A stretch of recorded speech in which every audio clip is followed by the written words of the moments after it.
สวัสดีค่ะ ตอนนี้เราอยู่ในช่อง The Thailand Channel TV ค่ะ ตอนนี้เราอยู่กับมิกิ Thailand Channel ค่ะ โอเคค่ะ วันนี้เราจะมาทำอะไรกัน จากประสบการณ์สร้างบ้านหมานะคะ เราทำเกิน15 นาทีค่ะ ก็เลยไม่ได้ลงนะคะ แต่เราทำบ้านหมามาแล้ว น่ารักไหมแล้วเราลงหมดน้องหมามาด้วย เป็น หมายักษ์ หมายักษ์ นะคะ วันนี้นะคะเราจะมาตั้งชื่อหมาค่ะ เขาตัวผู้บุ้ง เขาตัวเมีย โอเค เราตัวเมียนะคะไป เราไปตั้งชื่อดีกว่า แล้วห้องเราไม่ตั้งชื่อเลยค่ะ ข้างล่าง อุ้ย ก็ได้ แบตจะหมดนะคะ ถ้าขึ้นเมื่อกี้ขอโทษด้วยนะคะ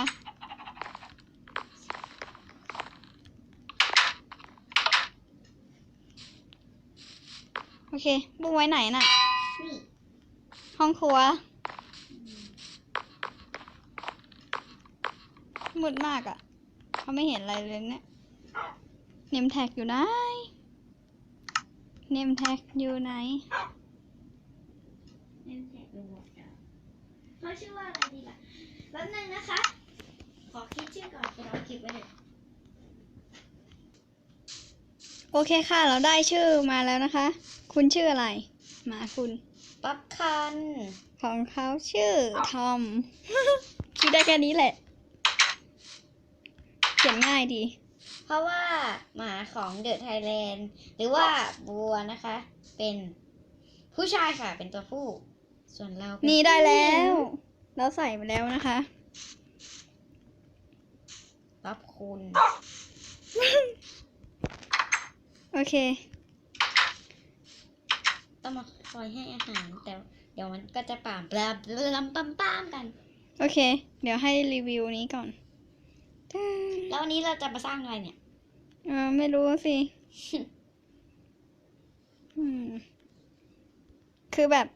บ้านหมานี่ร่มรื่นมากอะทำอะไรดีอะ ทำอะไรดีล่ะ ดูแล้ว ทำอะไร ทิ้งของทิ้งคนทิ้งของ ทำไมอะจะทำอะไร ไม่มีถังขยะทิ้งไม่ได้ เดี๋ยวทำให้ เดี๋ยวทำถังขยะก่อนนะคะ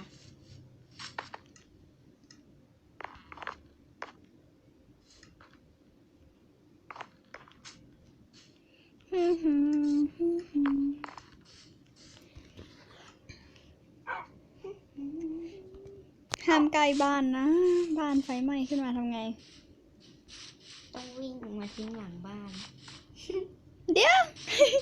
ใครวางอะไรไว้ตรงนี้เนี่ย ทุบไปดิ ทุบแล้วทุบแล้วทุบแล้วทุบแล้ว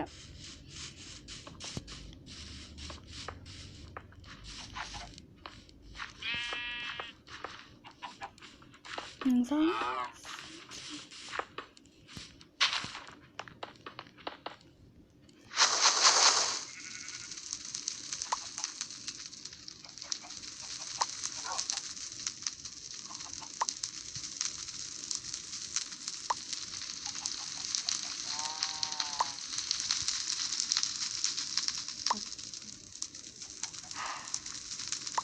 ทิ้งขยะก่อนนะคะ เดี๋ยว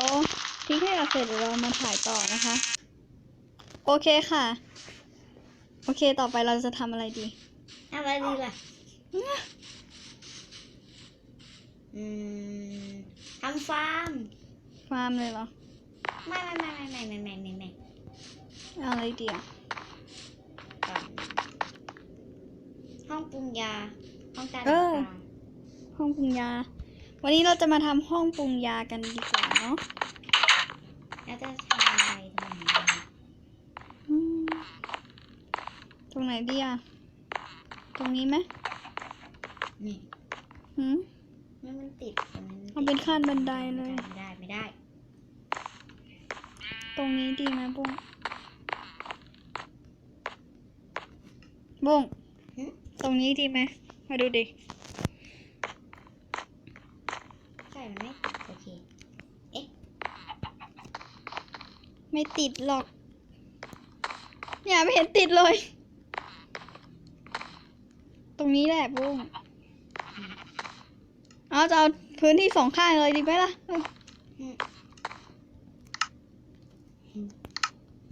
บันไดอยู่ไหน อุ้ยสลับลืม เย้ยสลับไม้ขาวต้องหักลงเชื่อหาไม่เจอขั้นบันไดเหรอ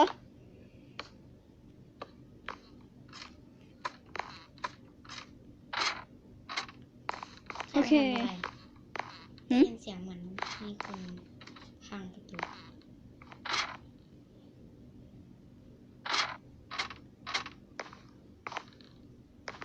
ดูหมาเราก่อนสิเหมือนมีเสียงอะไรพังประตู แล้วก็ไม่เคยใช้ประตูไม้นะอ๋อ เสียงปีนบันไดโอ้ย โอเค มาเถอะโอเค เราจะมาทำห้องปรุงยากัน ตรงนี้ก็เป็นทรี เร็วบุ้ง อีกครับแล้วกัน คิดไม่ได้โอเค จริงๆด้วย เสียงปีนบันไดอ่ะโหมีเสียงด้วยมา ดี เอาซะโอ้โหสูงเกิน ผมเอาไม่ถึง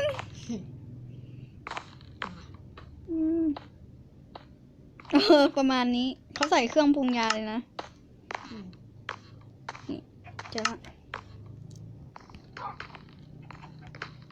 เรียบร้อย 3 น้ำต่อมา ต่อไปก็เอากล่องมาใส่วัตถุดิบใช่ไหม นี่กล่องใหญ่ใส่ยาที่ปรุงอันนี้วัตถุดิบ เฮ้ย แล้วขวดยา เราลืมไปได้ไงอ่ะ ไม่ได้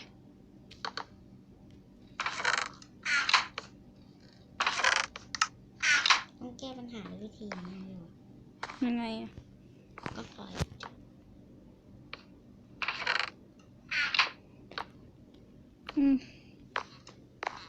แค่นี้แหละ เอาวางที่ปรุงยา โอ้ย ไม่อุ้ย โอ้ย มือลั่นอีกนะ โอ้ย โอเค โอ้ย โอเค มาใส่ของกันดีกว่า อะไรมั่งอ่ะ เขาเอาของที่อยู่ในหมวดดาบก่อนเด้อ เดี๋ยวเขาเสกที่ปรุงยา ก็มีอยู่แล้ว ขวดยาวนี่กี่ ขวดยาวไม่น่าจ้ะไปดูสิ ชูก้าก็ทำได้ แครอทโห ตรงนี้เพียบเลยโอ้เนเธอร์ว่าโอ้ย ของเต็ม ไหนนะ วัตถุดิบยาอยู่ตรงไหนนะ วัตถุดิบยาอันที่ 2 กล่องที่2ใช่ไหมกล่องเดียวอะนะ มีอะไรกันที่ปรุงยาได้อะเอาละ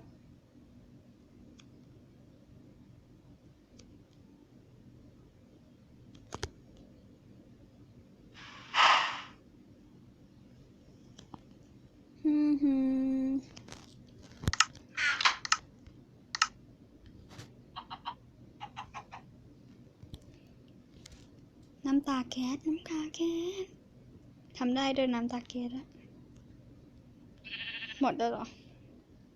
แค่เนี้ย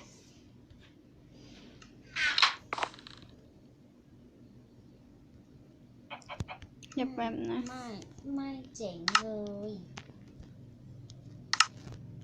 โอ้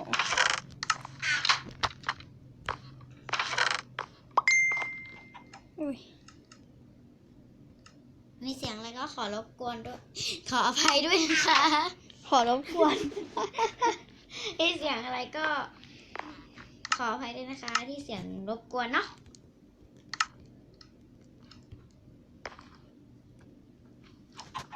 หมดละ ของที่ปรุงได้ ไม่ควรจะเป็นรูป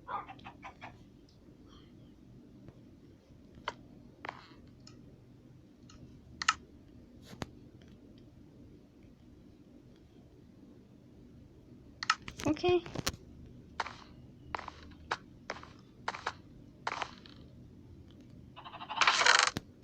โอเค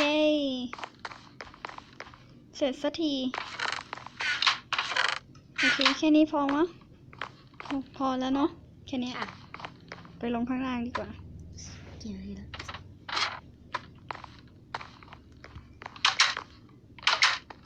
โอเค เดี๋ยว ค่ะ ยังไม่เสร็จ ทำไมอ่ะ ทำวันนั้นอะไรอ่ะบ่อน้ำอินฟินิตี้ เออแล้วใต้ล่างมันจะทะลุน้ำออกมาไหม ไม่มีอีกวิธีหนึง อ๋อ ทำขอบแค่นั้นแหละ แค่เป็นบันได ติดหัวจ้ะ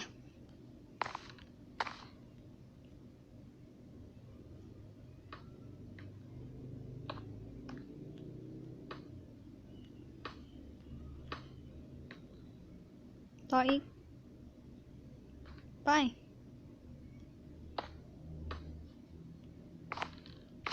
มาเขาใส่น้ำเอง ทุก4 มุมเลยเหรอ แค่มุมเฉียงทำเป็นเฉียงมันก็จะได้เห็นไหม โอเค